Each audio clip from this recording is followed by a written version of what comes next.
And here we are. It's 3 p.m. UK time. I promise you the sun is shining. It's always shining on MKAI Thursdays. Have you noticed that in the UK and around the world? It's wonderful to be back. We've got another big theme, big topic. Looking forward to some great debate, conversation, comments today. Let's find out who's here and let's go around clockwise as you are on the screen. Divya, welcome. Who are you and where are you based right now? So I present myself as AI social worker, but I'm an advocate at Supreme Court of India and currently based in Delhi, India. And I enjoy talking about how AI is changing our lives every day, being there or without being there. So that's me. Thank you. You're very, very welcome. Okay, so UK, one continent. We've got the second continent. I don't know how many we're going to do today, but we've got to start. Vibhav, welcome back. You've been a regular on these lives. It's great to see you. Remind us who you are. Thank you, Richard. It's a pleasure to be here. As always, I am an IP lawyer and an AI enthusiast based out of New Delhi, India. My goal just to simplify anything AI and maybe to think on law a little bit related to AI. You're very, very welcome. Okay, Robbie, let's keep going around the clock. Great to see you here for the first time. Thank you very much for having me. Well, I'm in London, looking out over London roofs. I can see the famous Wembley Arch, in fact, at the football just over the left from my desk here. I'm interested fundamentally in the nature of human embodiment, the mysteries of human embodiment, and what the emerging relationship with this non-human actor in our world in the form of AI, and exploring the emerging nature of that relationship. Okay, we're going to have fun today. Jonathan, where are you? And let's hear a little bit about yourself and welcome to the first time on our live. Thanks, Richard. Yeah, so I'm Jonathan. I'm coming from Jakarta, Indonesia. I currently work as an AI governance consultant and trying to help clients to be more mindful in their AI deployment. And previously, I've been helping lead technical analytic teams in building AI. Fantastic. Jakarta, Delhi, London, Milton Keynes, Jassal, our absolute star of the forums, is making an appearance for the first time on the live. How great to see you here. Yeah, I must say thank you for inviting me, Richard. I've been just moderating sessions otherwise, and thank you for calling me on. So, as an introduction, I'm Jassal Surana, and I'm also the speaker relationship manager and moderator for MKAI, and working with Richard for a long time now. And other than that, my full-time job is a business analyst with Tech Mahindra, which I enjoy a lot. And I have a whole history of data architect and data analytics, I would say. So from that aspect, I want to explore AI and the ethical part of it and how we can use AI for good. Wonderful. You're very welcome. And on the other side of the mic, if that's such a thing, today when you're not moderating, you are moderating Yes. later on, of course. You're going to have to take some throat lozenges later on, Jassal, for the day. So great to see you. Richard Bocock's arrived. There'll be plenty of others, I'm sure, coming to say hello very shortly. Jonathan, I want to ask you a question in a minute, and I'm going to prime you for it about the world in 2041 and what it might look like if we were standing in Times Square or London in 20 years from now. What would be the big difference? That's a plant there that I want you to think about, but we'll go to Vibhav first. Open us up, Vibhav. What are we talking about today? And then we'll go and hit that big question with Jonathan after you. Thank you, Richard. So the topic today we're exploring is how will we use AI in 2041, 20 years from now. 2 points I want to because it's a big topic and we have a diverse background. 2 thoughts that I want to bring in at the start. One, and this is I believe a very often quoted aspect when we're talking about ahead in time, something known as Amaras Law, which says that we tend to overestimate the effect of technology in the short term and underestimate the effect in the long term.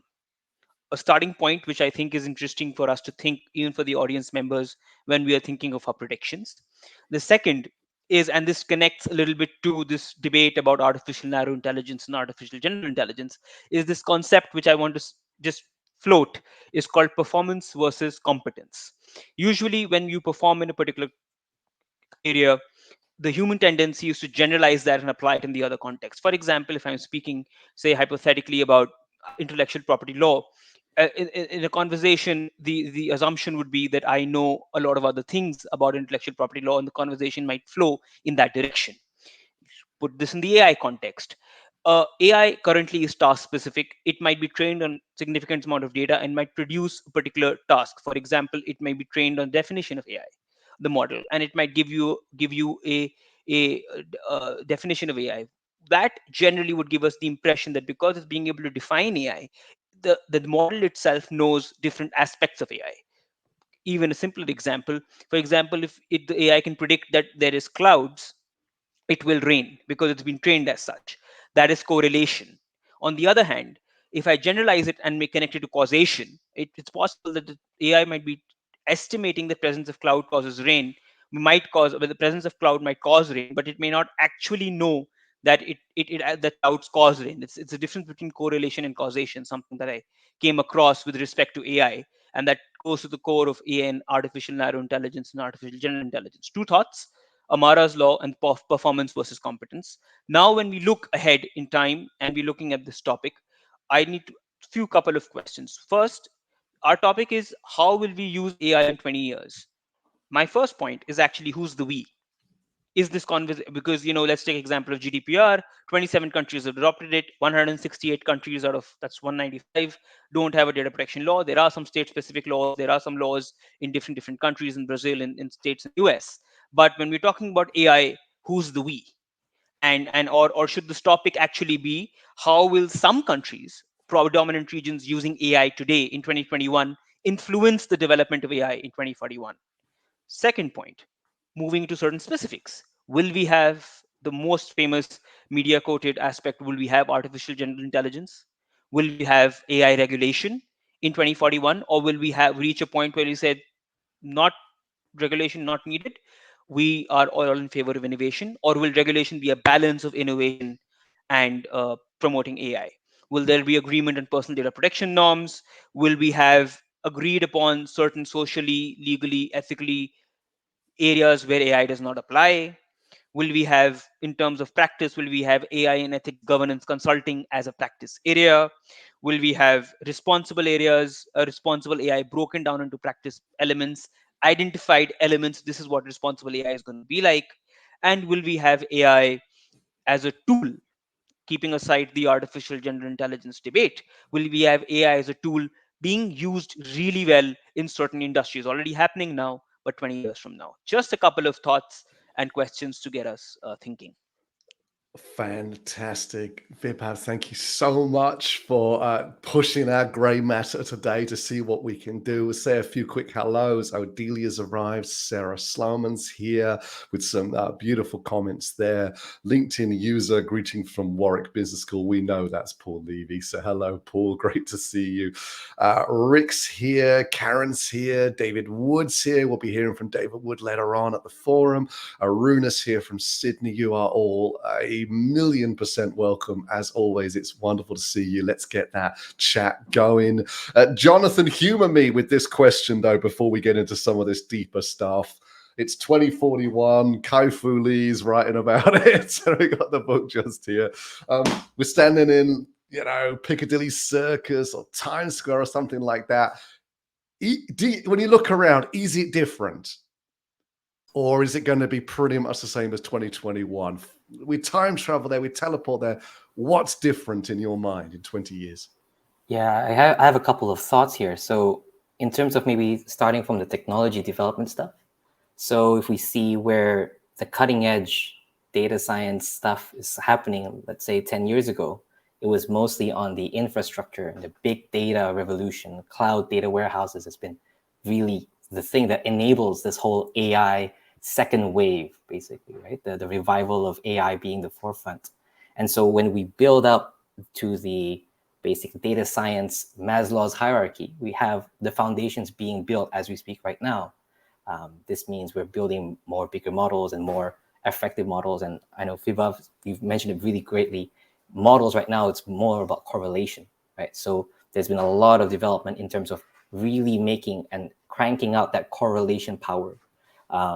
One of the questions that I think Vibhav brought really well was, can AI evolve beyond just correlation and add causation. And that would be something of a huge leap, same that we saw with deep learning, for example.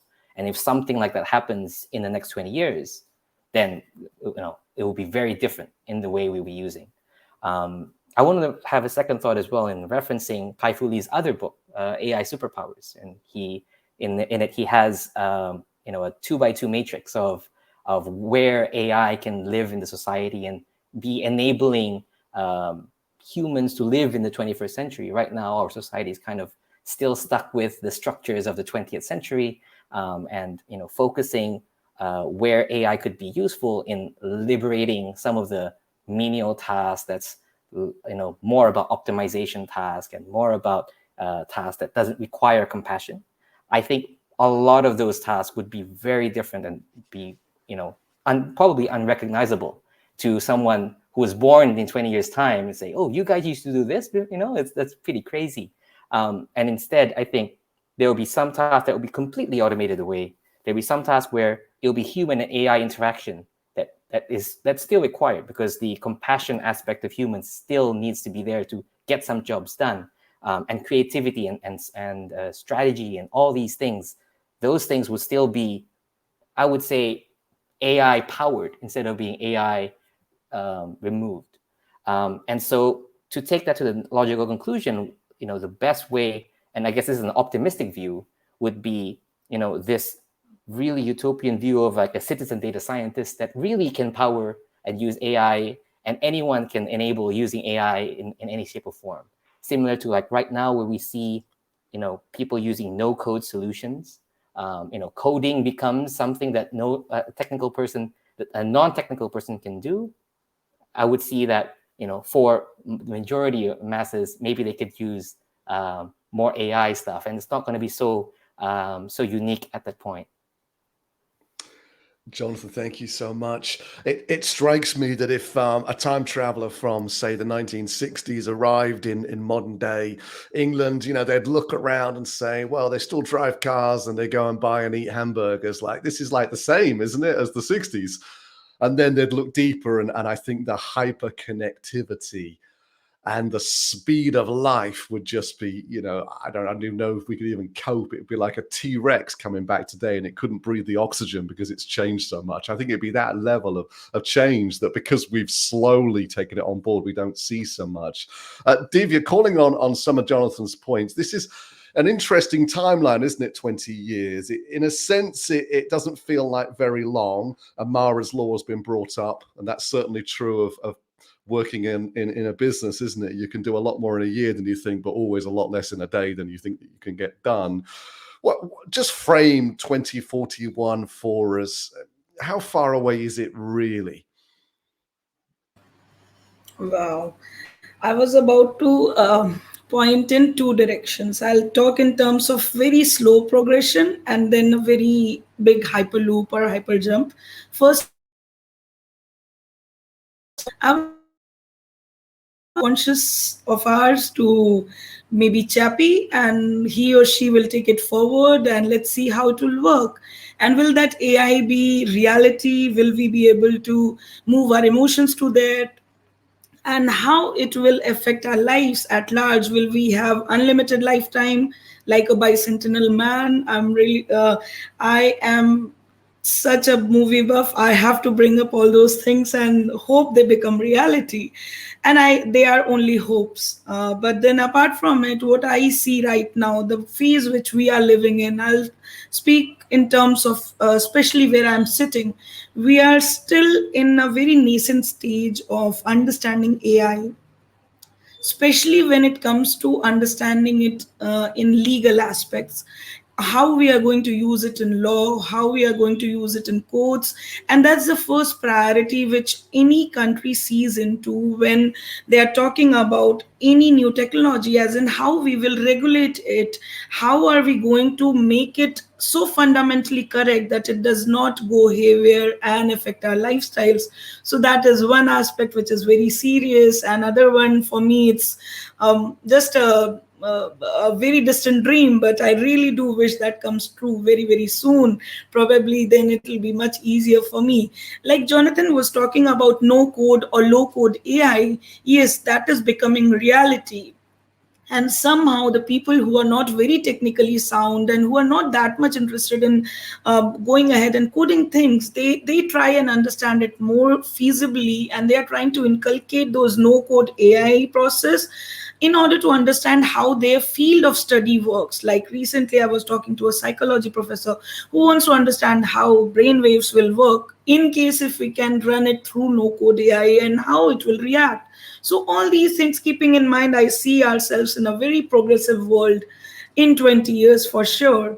And let's hope we will be there to see that. And that's the reality of life for right now. And I'll keep that to myself and maybe pitch in later when Richard allows me to talk about other fundamental things, which I keep on talking about as AI social workers. So thank you so much for the time. Divya, you jump in anytime. Don't wait for me to orchestrate you if you've got something to say. Robbie, I'm struck with this. I'm thinking about Jurassic Park here, and when they created all those dinosaurs, they had to patch in DNA, fictionally, of course, from frogs because we didn't have the full picture. We're talking about bringing back the woolly mammoth in these sort of timelines as well. But when you look into it, it's more of like a furry elephant than a woolly mammoth, because again, we have to borrow a lot of DNA from elephants to be able to do this.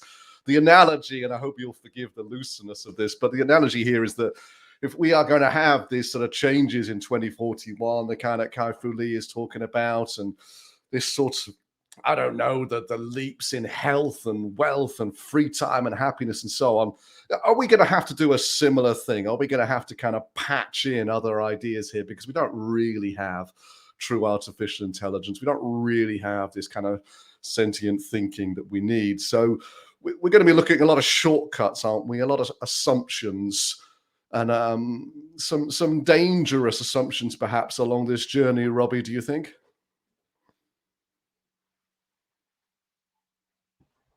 Well, goodness, it's so many, Rich. There's so many threads here already. And I'm just sort of thinking quickly the best way of grounding it and responding to that question. And I wonder whether one of the ways of grounding it quickly is to sort of pick up your earlier challenge about what would Piccadilly Circus in the centre of London look like. And with some of the harms and the challenges, and also I just wanted to give a nod to something a LinkedIn user about carving a piece of wood doesn't require compassion. I humbly suggest it does require passion and love, which I think is rather a lovely expression of exploring what it means to be human, the nature of human embodiment, and thinking about AI as manifest in the world. It is manifest. Somebody else had mentioned you need to define AI. And I think one of the challenges we have there is it's very protean. It's fissile, it keeps on shifting.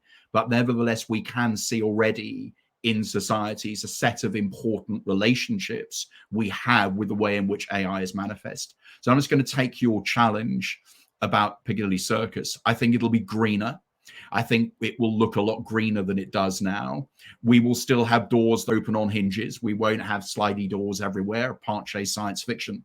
But let's imagine a family, and a family is visiting London, and they've all got some kind of, it's a stud in their ear. They've all got, next generation AirPods. And one of the things they're being accompanied by is the family AI.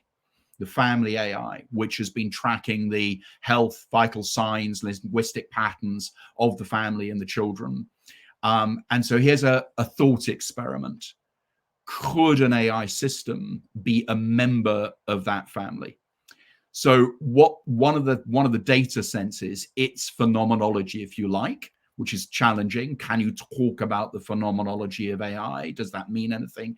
Is gathering the data, conversational time that each member of the family normally contributes. So there are 3 kids, a mum and a dad, 2 parents, 2 mums, 2 dads, whatever that family configuration is. And Lauren is the youngest, and she's 12, and she normally contributes 18.8 to 23% of the family conversation on an outing in any given hour. And the AI system notices that she's been very quiet, and her percentage contribution has dropped to 15. And has noticed actually for the last 3 visits. So the AI drops a note to mum, just says, and then mum's here, hey, is Lauren all right? How do you think she's doing? She's been very quiet the last few trips. Does the AI drop a note to Lauren and say, sweetheart, are you all right? So I think what's going to be happening is an extraordinarily strange set of new and emergent relationships between AI manifest in our world in a whole range of different ways.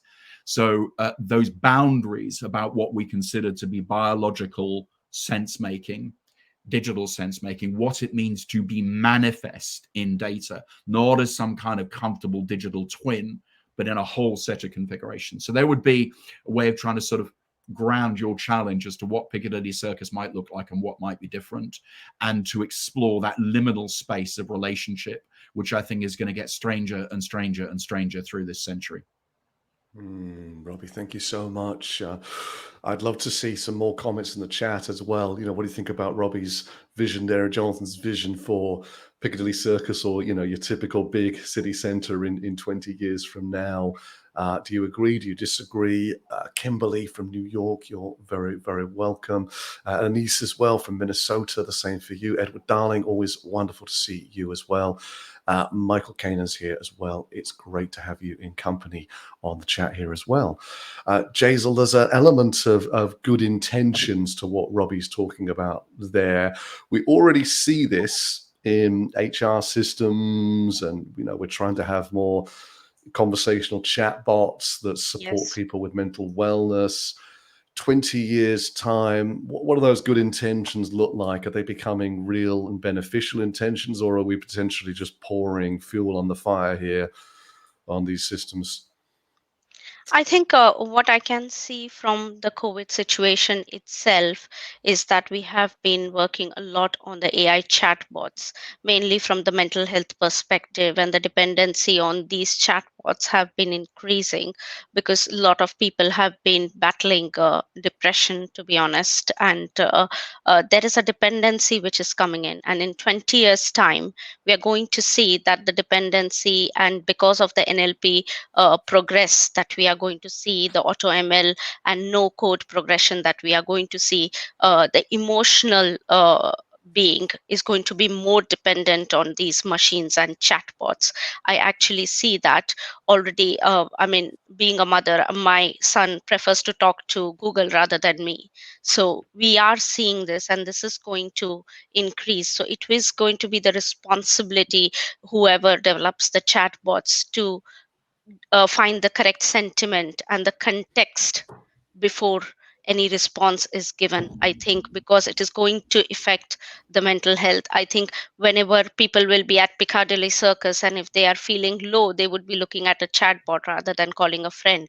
This is going to happen. So we need to look at the aspects that Robbie has highlighted of the human embodiment, and how we are going to be conversing with AI and the non-human actors, to be honest, because it's going to increase in a positive manner and in a negative manner, both of ways. Because positive, because you think that there is somebody who will listen to you, and is going to respond back to you, while some of your friends may not respond to you in time, and therefore you look upon the chatbot. But at the same time, if it is not ethical, it's not transparent, and if the data behind it is not quality data, then it could actually lead to a degradation of the mind. So this is the two aspects which we will see. No matter what, this engagement is going to increase. Wonderful points, Jason. And I'll just stay on those for a little bit longer. Viv, I'll ask you to lean into these as well. Data is not equal because of the history of these systems and the geographic location of scientists previously, and also now to many degrees. There's a lot of data that's come out of certain areas. The US has contributed huge amounts of data to globally well-used data sets. China, India, making up huge amounts of the population have contributed to those particular data sets, very, very little. So we know that that's already the case, Vibhav, that there is not the representation in this data. It presents a very different world in 20 years in terms of how these systems might work with you and for you if you're in China or the US or you're in Cuba. or Antigua, this is going to be a very different story potentially. Do you think, Vibhav? No, that's a very good point. I think that raises a couple of themes actually. To answer that question, actually, one is that it factors in that along with AI, there'll be other developments that will be taking place in the next 20 years. So, for example, if you're talking on data, if there's an element of decentralization that has come in terms of technology, in terms of where data is tied to a decentralized technology, which gives people more privacy and more user control, then it's a different conversation. Then that's an element that comes in to make the data more local, like you could have you so the problem that we're talking about, certain data sets having input from particular regions of the world, not having input from the other region of the world, that's today. So that decentralization aspect is one factor that might impact the thing. The other factor that I think would impact in 20 years from now is that they one would assume that countries that are looking today to create their own domestic expertise on artificial intelligence by building models, they would have trained those models, and as part of training those models, they would have certain amount of data sets that they would have identified that work for that context, because the problems are known about the lack of representation in data. So 20 years from now, one would assume that there are solutions to that in forms of decentralized technology, in forms of probably data sets released within the government or within the territory to be used for training AI applications. And therefore that would be one element 20 years from now. And the other element would also be, and which has to be factored in, is that one would assume that there would also be other mechanisms, legal mechanisms. They could be audits. You could have algorithmic audits. You could have mechanisms, or you could have proper data infrastructure in place in terms of mechanisms taking in place before you train your AI system. And you create the data, you eliminate the data in that perspective. So you have audits, you have a data infrastructure, you have uh, probably government related data sets, you have decentralization. So with the problems that we are facing today, 20 years from now, in conclusion, I'd say is that it some of it we will have solutions because we're aware of the problems. There might be other issues that might arise that probably we may not be able to anticipate. So it's a bit of a mix and a match in terms of when we're looking at. So we can't look 20 years from now in terms of data from what we know today, because we're already moving in that direction to solve these things. Jonathan, I'd love you to continue some stream there from Vibhav. I'll put this question in, but feel free to skip it and just add to what Vibhav's saying. But I guess we will see a trend either towards Facebook, Google's, etc., having larger and larger central warehouses of data. As we use more IoT devices, then the opportunity to grow that data is exponential. Or we'll see a trend towards more edge devices, decentralized platforms, and more user control over data. So I would love to hear if you have a view on which way you think that trend will go, and also corresponding to some of Vibhav's points, if you may, Jonathan. Yeah, and this is an interesting point because I think this is where a potential intersection on the trends of where the blockchain development's happening as well, and what does it mean to basically own your data, and what does it mean to have this relationship on your digital identity, right? So I think those trends on the blockchain developments will influence quite strongly on just how much data is going to be centralized in these massive corporations, or would it be something that's more decentralized? And does it mean then the power of control and ownership comes to the individuals? In terms of the IoT devices, I think we will definitely see more and more of these edge computing devices having a lot of the data. One aspect that we can definitely see is more, at least in the Western world, there's more focus on privacy preserving machine learning on distributed systems and on edge computing systems. Whether or not this then means, added to the ownership of decentralization of your data, does it mean then you will have full control of the data and the algorithm, or is it going to be in a different way? I think that's going to be very interesting to see, because it's going to be multiple trends kind of like colliding together. Jonathan, thank you. Robbie, how would you frame this conversation from your experiences? Well, I mean, there's again so many threads. I mean, I'm going to think about pick up a couple of points in terms of governance quickly. I think it's a really great question that Vibhav mentioned earlier about who's the we. I think that what I hope in governance terms, we get much better at consistently asking, how's that working for us? Which implies what do we mean by working, and who do we mean by us in this particular context? And I think there's been a very narrow us in terms of a lot of the way in which the debates and the discourse, particularly the Silicon Valley discourse, and then critically, how's that working for us? Who do we mean by us in this local context? And most importantly, of whom are you asking, or maybe what are you asking those first two questions? Saying there's an endless governance responsibility around harms and opportunities. So I'm neither it's going to save us all, nor it's going to repurpose our atoms and build silicon bridges into the stars. We will endlessly be battling the use of the technology, which either reinforces us at our most constructive as a species and as our most destructive. And that will be an endless struggle. It'll be a Manichaean struggle. It will always be going on.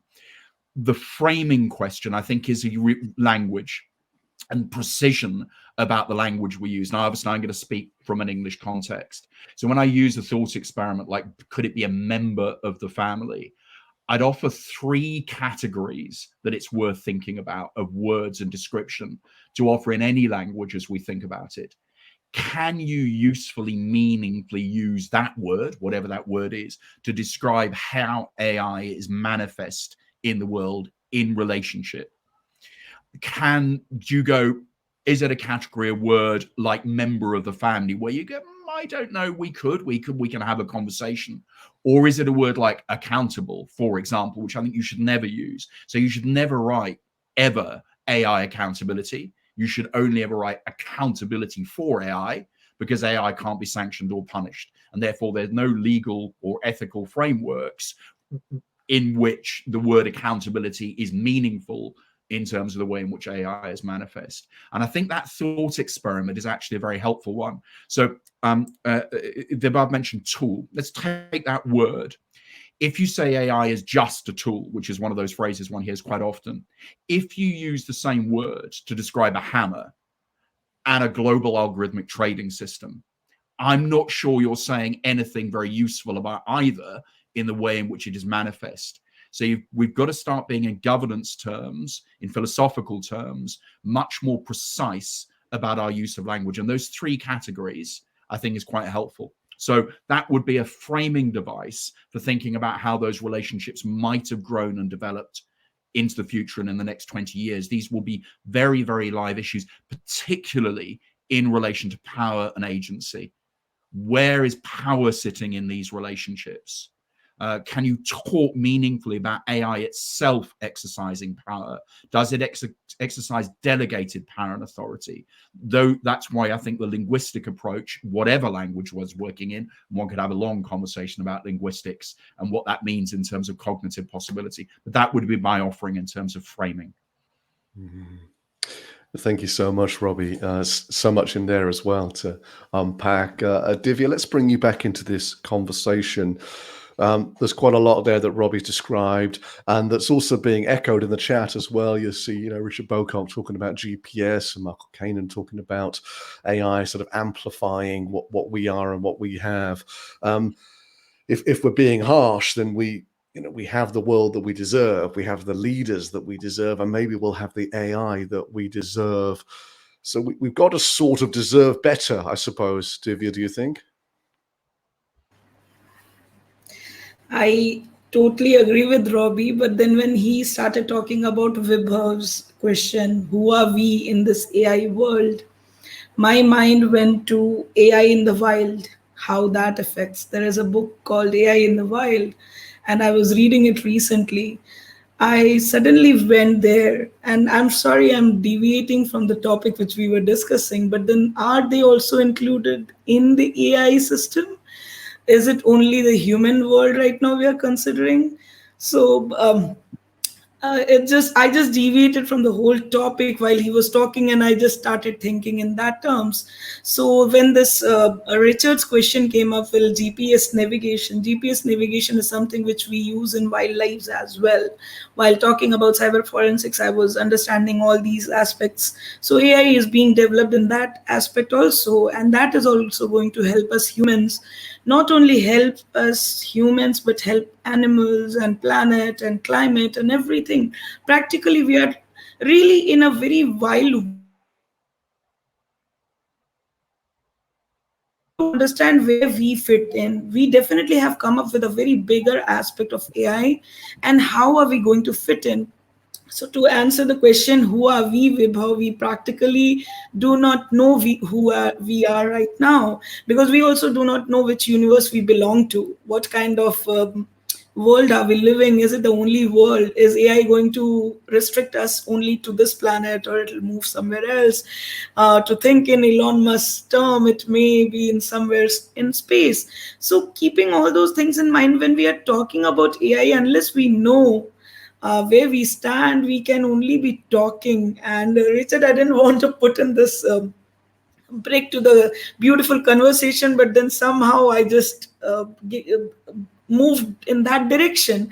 And suddenly I thought that we are also the I shouldn't say directly in live conversation that we are also animals, but we definitely have evolved from there, and there are so many examples for that and biological explanations. So we are understanding AI as in how it is going to help us. Like Jassal is talking about in business analytics terms, Jonathan is talking about he is moving to governance, Vibho always thinks about it in terms of AI and law, how will we frame it, how to make it more compatible for the world. And I'm fascinated with what Robbie is comparing it with everything. Like when we started the conversation, we were talking about his epistemological systems and how it works, and then I started thinking about something else. So I definitely think that AI is going to help us navigate through what we could not as humans, because we do have limitations, and we have to find how we will move beyond that limitations, and probably AI will become a little helpful. Not only AI, but then kind of robot developments which we are doing definitely is going to take us a little bit forward. I am being very positive right now, so that's pretty much what I would like to say.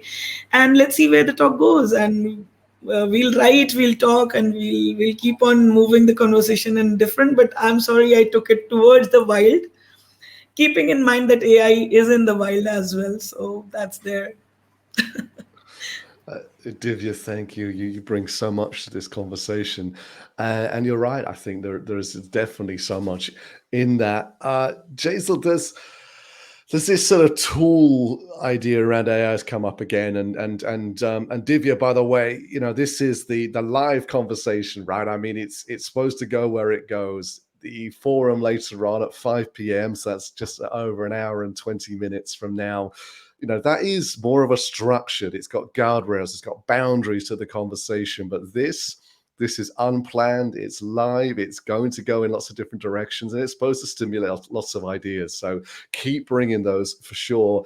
Jaisal, does this idea that AI is a tool and therefore AI can be neutral until it's kind of put to a certain task, and this is sort of the true of the hammer, isn't it? That people say, Robbie mentioned the hammer earlier on. You can bang a nails and build a house, or you can bludgeon somebody to death, and nuclear can heat our homes, or it can blow up cities. And so they kind of, some people have this analogy into AI then. And I have to say, in recent times, I have heard several major household name tech companies insist that they are neutral, that they just make the tech, right? Why do they have to think about ethics? This is just for everybody else to get on and use. What do you make of that? Are companies outside of ethics? Is there a central neutrality, or is there always a sense that this is being put to a particular task? Yeah, I think we are talking about the live session, but I'll still put it that recently there was a Facebook whistleblower policy that came out, and it was indicated very clearly that for big corporates, profitability is more important and performance is more important over the ethical part. So I wouldn't say that AI is neutral as of now, because we are just exploring, we are starting to explore I think the aspects of AI. AI started with helping us to, navigate through the repetitive tasks, and that is where automation improved, I think, and it became so complex. I would like to add one point is always technology moves much faster than the speed at which governance comes in. So it's always going to be that gap. The day we are going to see genetic engineering, we are going to see the drug discovery, or we are going to see digital clothing, or we are going to see the robotics or the robots around us, rather, for conversations. This is going to happen much faster than actually we built the governance, and there will be unforeseen parts for ethics into them. I think context is going to come, but it's not going to be that easy to move from correlation and labeling to understanding every aspect of context, because human psychology is quite more complex, I would say. So I wouldn't say that AI is neutral. I think we are trying to build that, but always for corporates, profitability will take importance. Even if they talk about ethics, it's not easy to just say, I'm going to follow ethics and not have profitability. So I think what is important, what Vibhav mentioned, is having audit systems is the key, which is going to work, which will give the percentage of where we stand when we mention that we are neutral. Vibhav, what do you think? So I have a slightly different take. Uh, of course, Facebook is one example. Because we're talking about 2041, we're talking 20 years ahead. I would see ethics, because ethics principles are very much there. About over 70 of them, they've been published over a couple of years. They're being used as a framework. The OECD principles have been affirmed by EU and US as the starting point of uh, looking in the direction of governance. And Robbie and Jonathan brought up some brilliant points about how we have to frame governance questions. I would assume in the next 20 years that we would have ethics translating into practice, creating a broader over from framework. You could have brilliant frameworks in soft law, even as hard law. Whether the decision to apply to them is a organization's choice. I don't think we need to generalize it. I mean, we can't generalize one example as the general philosophy for all organizations. I think we need to look at it in a more broader context. I would definitely see next 20 years very quickly as formulation of ethical principles articulating themselves in different frameworks, which blends in. If ethics is here, frameworks would be here, and there will be elements of that for companies to comply with, and that starts also with the data protection framework. So I'm fairly more positive on that side. I don't think it'll just be purely profit, because the only one key point for our audience and everyone that for everyone is that artificial intelligence is a general purpose technology. We've brought this up multiple times. It will have an impact on your reputation. So being completely disconnected to ethics, I don't think that'll work. And to close my interjection here, to connect it to what Robbie and Jonathan is saying, that when we are building these frameworks, who is the we? I mean, the point here is we've been developing AI models with a business objective in mind and the training data. When we move in the next 20 years and we're moving governance models, we have to look and frame the problem correctly and approach and solve those in that manner. That's the larger point that I wanted to highlight. Yeah, I appreciate that, Vibhab. And I think we have to be careful here of letting regulation and governments off the hook, where we say, although technology always moves faster than the laws. Yes, of course it does.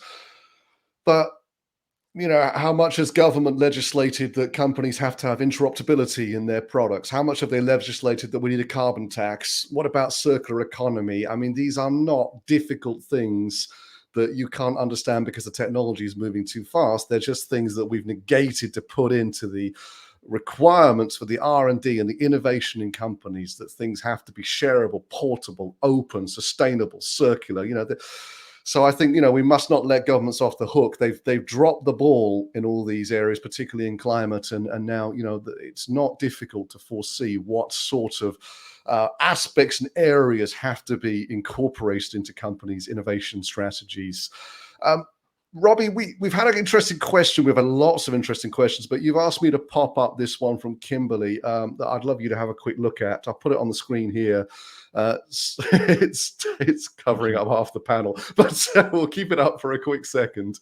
And this is a sort of homogenization question as well, isn't it? That, since we're all hyper connected now, and the internet and social media and so on, that we're sort of losing languages and we're losing culture. This plays a little bit into Kimberly's question. So, Robbie, can you pick up on this? I'm going to pull it down in a second so we can see you. And then, Divya, I'll ask you to comment as well, if that's okay. Thank you. I'm going to try and draw a thread from something that David Wood put in earlier about Socrates and writing to an answer to this question via what Divya said about expanding to the wild. So I'm going to give it a go. So I think that what is really interesting about David's point there about Socrates, a lot of people thought he wasn't literate. And when we talk about who do we mean by we, understanding the epistemologies of non-literate cultures, what happens epistemologically, cognitively in the way you think about subsistence if you are a non-alphabetized culture. So to Divya's point, there are groups of people all over the world, indigenous peoples, who've never lost sight of what it means for sapiens to exist in a much wider web of relationship. And I think that's a really important thread to maybe a way of thinking about Kimberly's question, which is, let's put it back into the 20 years, your 20 years framing, Richard. One of the things that I think we will be increasingly doing, we're already seeing it now, is what it means for us to be embodied in the way we're all embodied now, us on the call, us people listening, sitting on their chairs, feeling wind on their cheeks, feeling I need to pee, feeling how's long is this going on, I'm excited, I'm not, I'm interested, that human embodiment and what it means for us to be manifest in data space. And that generation, Kimberly, that you're talking about is going to be moving even more seamlessly between being breathing creatures, living their air, their breath, their touch, and what it means for them to have manifestations in data space. And I think that's the point I was making about these boundaries blurring. So I think that this boundary blurring between 3.2 billion years of chemical substrate evolution on Earth, which has led to us, and silicon manifestation, let alone quantum manifestation, is just going to get stranger and stranger. And I'd offer one thought for that generation, Kimberly, which is that I think we will be surrounded, for example, by hundreds of thousands of digital ancestors. When you add deepfake technology, deep video technology, NLP, the capacity to have some kind of relationship with ancestors in digital space, to go, let's talk to Grandpa Robbie. Let's have a quick chat with Grandpa Robbie. And a child can say, Grandpa Robbie, I was at school today, and show me a picture. And I go, what a great picture. You've made the trees orange and the sheep are green. And that's great. Now, the weirdness, therefore, as we move the biological self to data manifest self, and all of that means in terms of power and agency. So it's a great question, Kimberly, and it is absolutely going to be something. I've just become a grandfather. And 2 weeks ago, I held a grandson in my arms and looked at this child and thought, you might know a child when you're an old man who will be living deep into the 23rd century. It's going to get strange, and much stranger than for ever any previous generation of sapiens. You're describing a terrible relationship with death, Robbie. I'm not advocating it. By the way. But it's already happening. There are grief bots growing up everywhere. There are grief bots right now. And if they provide some solace for people, if somebody finds some solace in it, it wouldn't be for us to say, well, you can't. If somebody finds that's helping them through a grief or bereavement process, I wouldn't be the one to say, no, you can't do that. You shouldn't do that. So I'm not advocating it. I'm just saying 20 years, it's going to be there. helping through a grieving process is one thing. Pretending the person's not died is a whole No, other but one. this is this point about relationship. You're not pretending anything, but you are going to have a relationship. You're not pretending they haven't died, but there is a relationship. And that's my point about exploring these liminal relationship spaces with the kind of open mind that, in a way, Divya was suggesting. What is that liminal relationship space? So you don't need to pretend in order to have a relationship.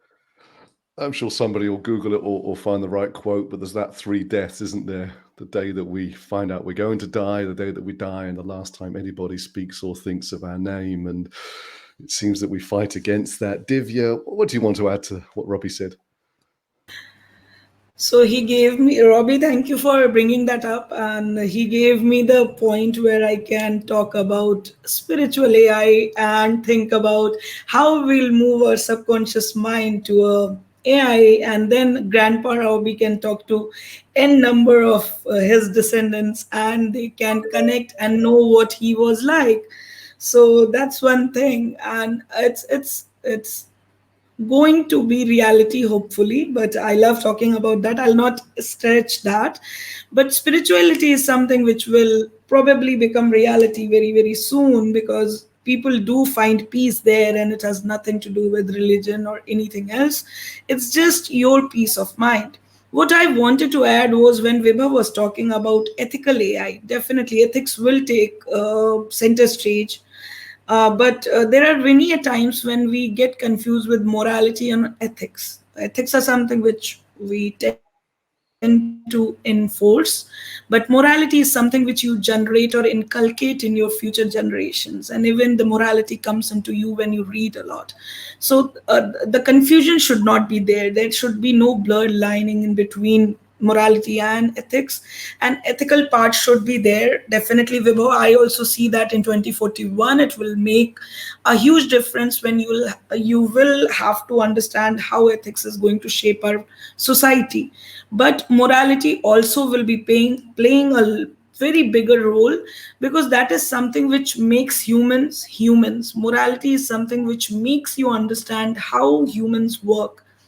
When do we stop from being rude to being humble? And that's morality, and that has nothing to do with ethics. So I just wanted to put in that word in the conversation which Vibha always talks about. And please, I would love to listen someday, because we do not have any time left. And Robbie, to add to it, there are grieving bots, but then I do hope that in future we have the bots which can actually find a way of giving that warmth which we give to our family members or known people, and that becomes a reality. I don't know, maybe, but I always stick to the positive side. And if that becomes reality, we'll have humble AIs and emotional AIs who will find how emotional we are and what kind of concept they have to put into our mind. Knows the grief easily, but definitely can give you some solace when you are talking to them. So to answer that, that's there. And now I think I'll not take any more time. Thank you. It's so interesting, Divya. We've got 8 minutes on the clock, and the chat continues to reverberate with some of these ideas, which is wonderful to see. I guess we must remember that some people are supremely empathetic and have great abilities at social comprehension, and others do not, and others find that very, very difficult. And there's, the role for supplementary and augmenting to help, to bring more human connection. Jonathan, when you hear about these sort of ideas, the grief bots and these sort of AI buddies that we can have, do you buy into these ideas at 2041, or as a data scientist, do you sort of roll your eyes a bit, really, and think about how simple this software actually would be? Yeah, I think it comes back, and I think I want to summarize all the different points everyone's been making up. And I think it's ultimately that AI is just a technology, and the creators and the designers of the technology has to have a good intention, and making sure that the process has a good intention to make sure it's serving us and us in the various different ways, but having a clear intention of not just, building a model to increase engagement, like Jaisal was saying about what the recent controversies are, but having a AI model that will be built with intention for whatever purpose, I think is really the key here. And I think this is where, I guess, my view on governance is. It's not only about adding,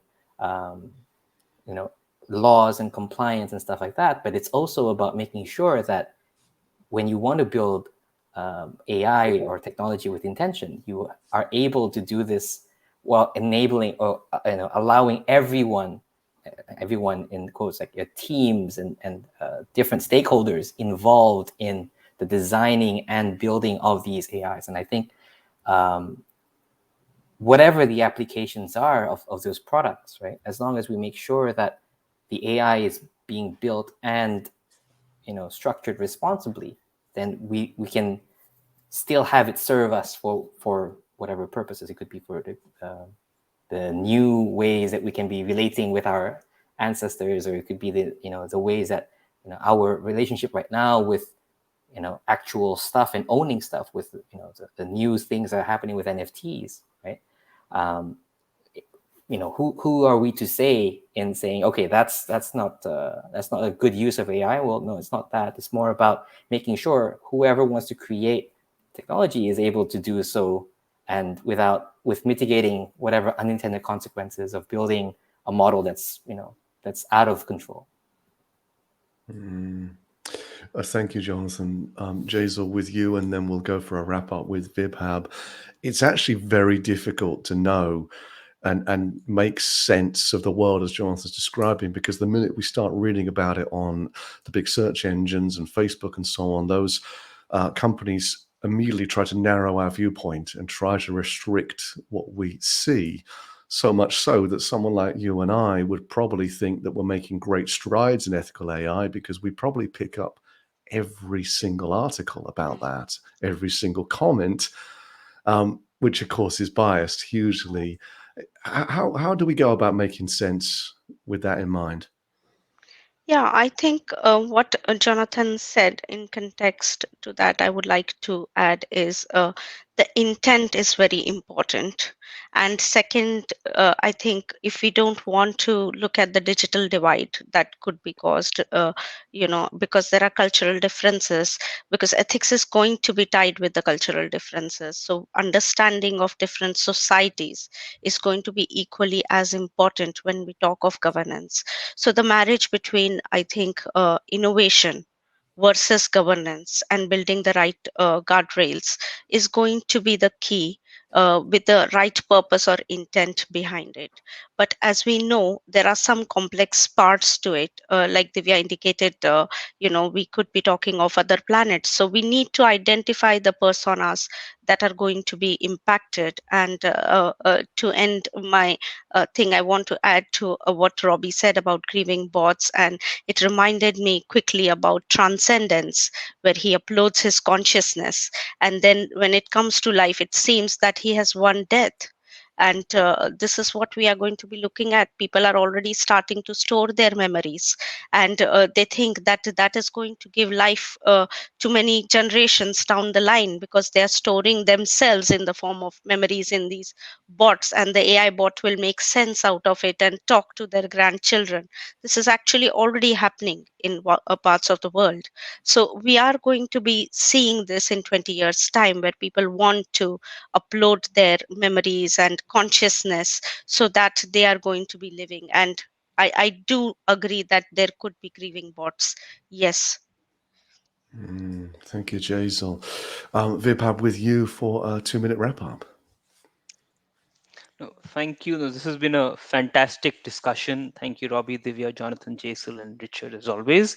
There are a couple of threads that I just want to quickly highlight, which as we go home.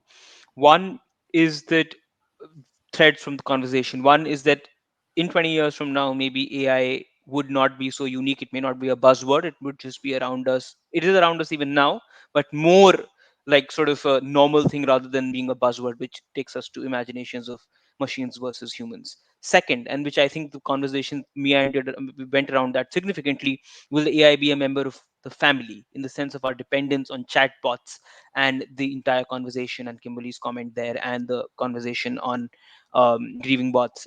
That's an important point. Third, for 20 years from now, the governance frameworks, Robbie's points, Jonathan's points, the points about who's the we when we design the governance frameworks.